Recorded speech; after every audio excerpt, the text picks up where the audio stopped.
என்ன சார் இப்படி சொல்கிறீங்க? எவ்வளவு ஆராய்ச்சிகள் தெரியுமா? இன்னைக்கு சீனாவில் நடந்து வரக்கூடிய சில ஆராய்ச்சிகள்லாம் நம்மை திகைப்படைய செய்யுது.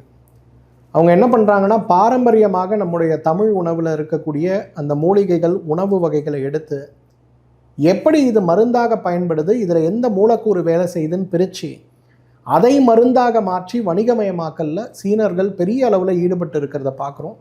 அதில் மிக முக்கியமான ஒரு மருந்தாக புற்றுநோய் தடுப்புக்கு என்ன பயன்படுத்தலாம் அப்படின்னு பார்க்குற ஒரு 100 மூலிகைகளில் சர்க்கரை வள்ளி கிழங்கிலிருந்து கிடைக்கக்கூடிய மூலக்கூறுகள் பெரிய அளவில் பயனுள்ளதாக இருக்கிறது அப்படிங்கிறது இன்றைக்கு உறுதி செய்யப்பட்ட தகவலாக இருக்குது. ஆனால் நம்ம ஊரில் சாதாரணமாக கிலோ 50 ரூபான்னு கிடைக்குது, நம்ம யாரும் அதை சட்டை செய்கிறது கூட கிடையாது.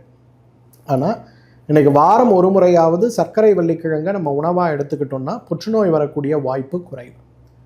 சர்க்கரை நோயாளிகள் பொதுவாக கிழங்கு சாப்பிடக்கூடாதுன்னு சொல்லுவோம். ஏன்னா அதில் இருக்க ஸ்டார்ச் சத்து சர்க்கரையை அதிகப்படுத்தும். உருளைக்கிழங்கு, சேனக்கிழங்கு எதுவுமே சாப்பிடக்கூடாதுன்னு சொல்லுவோம்.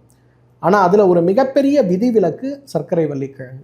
சர்க்கரை நோயாளிகளும் வாரம் ஒரு முறை உணவாக சாப்பிடலாம் அப்படின்னு சொல்லக்கூடிய அளவுக்கு வழக்கமான கிழங்கு வகைகளில் இருக்கக்கூடிய நார்ச்சத்தை விட சர்க்கரை வள்ளி கிழங்கில் இருக்கக்கூடிய நார்ச்சத்து மிக அதிகமாக இருக்கிறதுனால பெரிய அளவில் அது உதவிகரமாக இருக்கிறத நம்ம பார்க்குறோம். ஸோ அந்த அளவுக்கு சர்க்கரை நோயாளிகளும் இந்த சர்க்கரை வள்ளி கிழங்கை சாப்பிடலாம், வாரம் ஒரு முறை உணவாக சாப்பிடலாம்.